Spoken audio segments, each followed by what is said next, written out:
Hi. Oh good, I can lean on this. I always get awkward when I can't.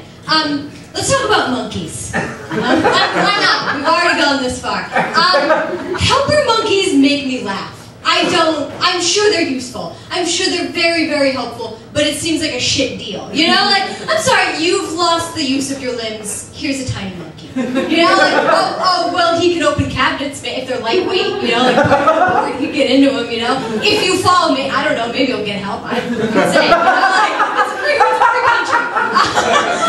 Oh, he'll bite. He'll most certainly bite. You know, but take him home. He's got little pants and a leash. You know? Richard. I actually have a huge irrational fear of monkeys. I'm terrified of monkeys. Monkeys and leprechauns. It's the same thing. Like, what's the difference? You know, like little hands and sharp teeth, you know what I mean? Like, it's all Warwick Davis to me. You know, like it's just kind of like one set thing. But my biggest fear is that if anything ever happened to me and I needed one, they'll send me home with one. And I'll have no way to relate to it. Like, just this sharp little intruder that's in my house, you know? Like, because it can't always go right. It cannot always go right. For every capuchin that brings you your pills on time, there's got to be one that tries to feed you Drano. Statistically, there has to be.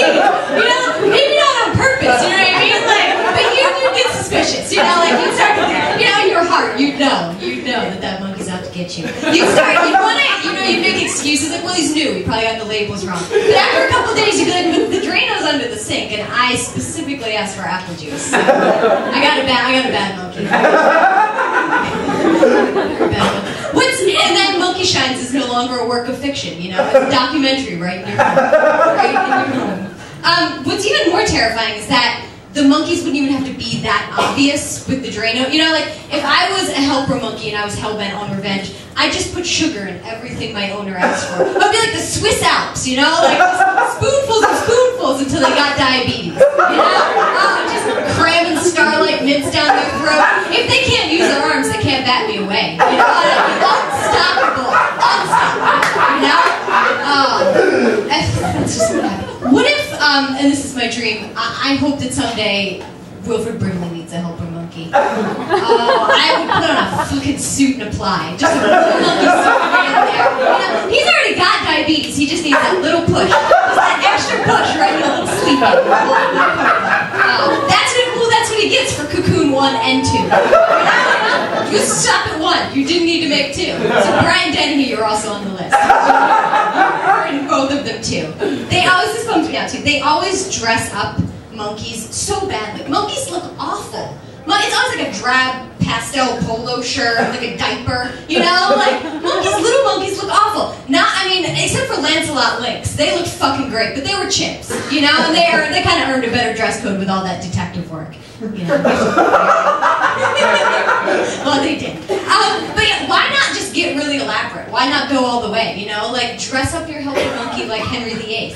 You know, like gilded little cod piece that's gold leaf, a nice billowy blouse, tapestry print vest. Are you telling me that, like, history buffs and the disabled have never, the lines have not intersected, you know? Like, there's probably a ramp at King Richard's Fair, I'm sure. There's I'm absolutely sure of it. Makes no sense. Worst case scenario with a helper monkey, you get like a screechy little sadist that's dressed like Charlemagne and puts bleach in your coffee. You know, like, best case scenario, you just get like this weird, awkward intruder that just leaves a fine layer of monkey hair all over everything. Everything you own, every sweater you put on, every jacket you try to wear, just filthy with monkey hair. And that's, if I could choose anything, just anything out of all of it, I would choose a minotaur. Because it's a fucking minotaur. You know, like, think of the possibilities with that on the end of your tether. It's a mythological beast. No one can say anything. They can't call animal control on a minotaur. They're not going to come. They do not have enough tranquilizer diets. You can't, like, subdue a minotaur with, like, a rabies pole and some fancy feast. It just does not work that way. And if I can't get a minotaur, I really want Gene Wilder. That's what I mean. He's got crazy eyes, you know? Since childhood, I really believe that he owns that chocolate factory. You know, like, I think he's got the deed. I think it's lock, stock. It's got that in there. And I'll just give myself the diabetes. I don't really know. And I'll become a professional lady, and that's how I like to do it.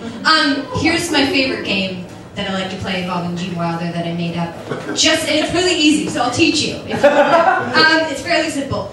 Tell anyone, ever, that every song ever written is for or about Gene Wilder. Like Raspberry Beret, Prince lost his virginity to Gene Wilder. All the things they did in that barn, you know, all the horses looked away. November Rain, Axl Rose met and fell in love with and married Gene Wilder, and, you know, then tragically lost him in a car accident. You know, that half glass casket, just part of the frizz sticking out, you know, the rest of this injury is too painful to see. And their love never had time to bloom. That's the saddest part. That's the saddest part of that November Rain. I also, ghosts, let's talk about ghosts. Ghosts make me laugh. I come from a very, very naive family, very naive group of women who my mother fervently believes in them. She tells ghost stories, but she thinks they're works of nonfiction.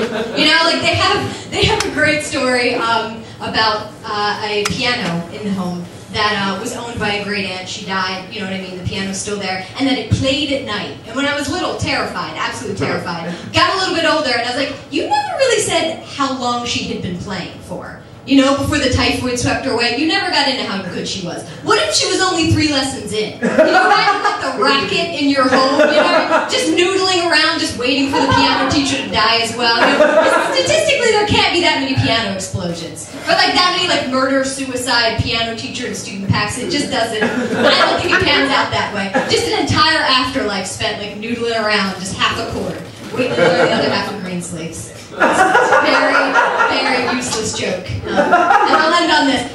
There's one other useless ghost worse than that, and that would be Jean-Benet Ramsey. Because, oh God, all the just cries for root touch-ups and ponies. You know, people have to work in the morning, Jean-Benet. We can't go over the routine over and over. It's just, I gotta wake up in the morning. That's it. Good night, guys.